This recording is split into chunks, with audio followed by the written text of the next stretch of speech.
video kali ini saya akan menjelaskan proses perjalanan politik di Indonesia dari masa ke masa. Yang pertama, masa prakolonial. Pada masa sebelum kekuatan Eropa Barat mampu menguasai daratan dan perairan Asia Tenggara, belum ada Indonesia. Nusantara yang sekarang kita kenal sebagai Indonesia terdiri dari pulau-pulau dan tanah yang dikuasai oleh berbagai kerajaan dan kekaisaran. Kadang-kadang hidup berdampingan dengan damai, dan di lain waktu berada pada kondisi berperang satu sama lain. Nusantara yang luas ini kurang memiliki rasa persatuan sosial dan politik seperti yang dimiliki Indonesia zaman sekarang. Meskipun demikian, jaringan perdagangan terpadu telah berkembang di wilayah ini. Terhitung sejak awal permulaan sejarah Asia, terhubung ke jaringan perdagangan itu merupakan aset yang penting bagi sebuah kerajaan dan seorang raja untuk mendapatkan kekayaan dan komoditas yang diperlukan untuk menjadi kekuatan besar yang berpengaruh. Namun, semakin global jaringan perdagangan itu, semakin banyak pengaruh asing berhasil masuk ke Nusantara. Suatu perkembangan yang akhirnya mengarah pada kondisi yang disebut dengan penjajahan. Keberadaan sumber tertulis adalah yang memisahkan masa sejarah dari masa prasejarah. Karena sedikitnya sumber-sumber tertulis yang berasal dari masa sebelum tahun 500 Masehi. Sejarah Indonesia dimulai agak terlambat. Diduga sebagian besar dibuat pada bahan yang mudah rusak dan ditambah dengan iklim tropis yang lembab dan standar teknik konservasi yang berkualitas rendah pada saat itu. Ini berarti bahwa para sejarawan harus bergantung pada inskripsi atau prasasti. Kedua pendekatan ini memberikan informasi mengenai struktur politik yang pada zaman itu. Karena baik sastra maupun pembangunan candi adalah contoh budaya tinggi yang diperuntukkan bagi elit penguasa. Sejarah Indonesia memiliki salah satu ciri yang sangat khas, yaitu pada umumnya sejarah ini berpusat di bagian barat Nusantara, khususnya di Pulau Sumatera dan Jawa. Soalnya sebagian besar bagian timur Nusantara memiliki sedikit kegiatan ekonomi sepanjang sejarah. Karena terletaknya jauh dari jalur-jalur perdagangan utama seperti Selat Malaka, maka kerajaan-kerajaan dan suku-suku di bagian timur tidak bisa menjadi kekuatan politik yang berpengaruh. Suatu situasi yang sebenarnya berlanjut hingga hari ini. Kedua ialah masa kolonial. Masa penjajahan Indonesia tidak langsung dimulai ketika orang-orang Belanda pertama kali menginjakkan kakinya di Nusantara pada akhir abad ke-16. Sebaliknya, proses penjajahan oleh bangsa Belanda merupakan proses ekspansi politik yang sangat lambat, bertahap dan berlangsung selama beberapa abad sebelum mencapai batas-batas wilayah Indonesia seperti yang ada sekarang ini. Selama abad ke-18,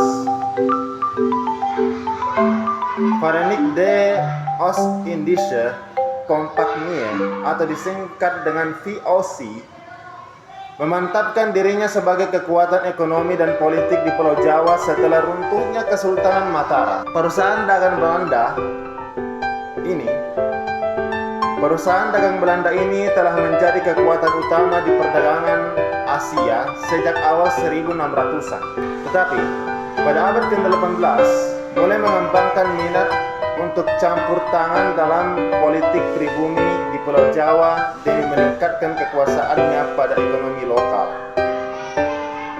Namun korupsi, manajemen yang buruk dan persaingan ketat dari Inggris East India Company mengakibatkan runtuhnya VOC menjelang akhir abad ke-18 pada tahun 1796. VOC akhirnya bangkrut, kemudian dinasionalisasi oleh pemerintah Belanda.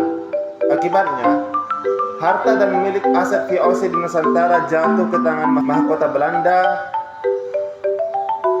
pada tahun 1800. Namun, ketika Prancis menduduki Belanda pada tahun 1806 dan 1815, aset-aset tersebut dipindahkan ke tangan Inggris. Setelah kekalahan Napoleon di Waterloo, diputuskan bahwa sebagian besar wilayah Nusantara kembali ke tangan Belanda. Intinya, zaman kolonial adalah zaman berkembangnya kekuasaan oleh sebuah negara atas wilayah serta manusia di luar batas negaranya. Kolonialisme umumnya bertujuan mencari dominasi ekonomi di sumber daya, tenaga kerja, hingga pasar wilayah tersebut. Yang ketiga, masa demokrasi liberal. Demokrasi liberal adalah sebuah sistem politik yang memiliki banyak partai, di mana kekuasaan politik dipegang oleh politisi sipil yang berpusat di parlemen. Hal ini sebagaimana dijelaskan oleh Kamus Besar Bahasa Indonesia KBBI. Pada dasarnya,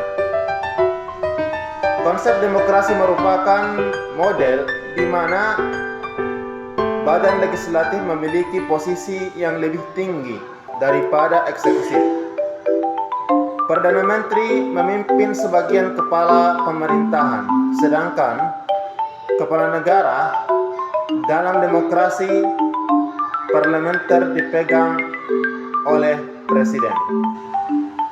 Demokrasi liberal sangat menghargai kebebasan individu dalam berpolitik dan individualisme, dengan berusaha mengurangi kesenjangan ekonomi dan memberikan hak yang sama bagi seluruh rakyat. Artinya, demokrasi liberal adalah sistem yang didasarkan pada hak-hak individu, di mana setiap warga negara dianggap dapat memiliki kekuasaan dan memandang suku tanpa memandang suku, agama, atau ras asal individu tersebut. Yang selanjutnya adalah masa demokrasi terpimpin. Demokrasi terpimpin merupakan sistem demokrasi yang berlaku di Indonesia dari tahun 1959 sampai 1966, di mana semua kekuasaan terpusat di tangan Presiden Soekarno. Ini memberikan Soekarno kekuasaan yang amat besar dan kuat. Demokrasi terpimpin merupakan sistem demokrasi yang berlaku di Indonesia dari tahun 1959 sampai 1966, di mana semua kekuasaan terpusat di tangan Presiden Soekarno. Ini memberi Soekarno kekuasaan yang amat besar dan kuat. Memberlakukan demokrasi terpimpin menandai berakhirnya era demokrasi liberal tahun 1950 sampai 1959. Suatu sistem yang memungkinkan bersaminya partai-partai politik dengan ideologi yang beragam dan saling berkompetensi secara terbuka untuk mendapatkan kekuasaan. Meski sistem ini juga membawa konsekuensi lain, yakni singkatnya umur kabinet, yang pada gilirannya tersendatnya pelaksanaan program yang telah disusun oleh suatu kabinet. Pada Februari 1957, Presiden Soekarno menunjukkan ketidaksukaannya pada konsep Barat tentang demokrasi parlementer di Indonesia. Menurutnya, sistem tersebut menyebabkan terjadinya berbagai krisis di Indonesia. Sistem itu baginya telah membuat kekuasaan pemerintahan melemah dan oposisi politik menguat. Ia menginginkan sistem yang lebih mirip dengan konsep keluarga dalam masyarakat Indonesia, dengan kepala keluarga sebagai pemimpin.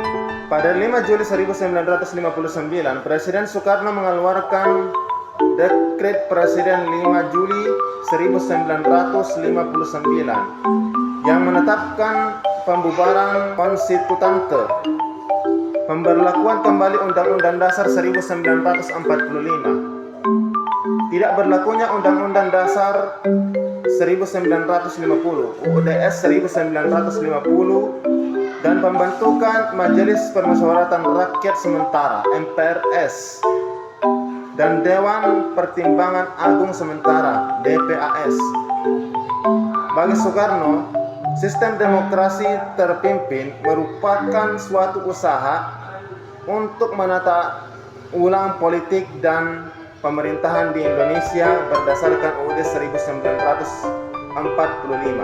Sistem demokrasi terpimpin berlangsung antara 5 Juli 1959 ketika Dekret Presiden 5 Juli 1959 dikeluarkan, dan 11 Maret 1966 ketika Presiden Soekarno mengeluarkan Surat Perintah 11 Maret. Yang selanjutnya adalah masa demokrasi Pancasila.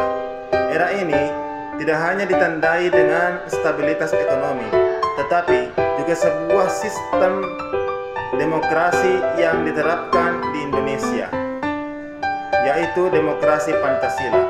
Demokrasi Pancasila merupakan sistem pemerintahan yang diarahkan oleh hikmat kebijaksanaan melalui proses musyawarah dan perwakilan yang didasarkan pada ketuhanan, kemanusiaan yang adil dan beradab, menyatukan Indonesia, dan bertujuan untuk mencapai keadilan sosial bagi seluruh rakyat Indonesia.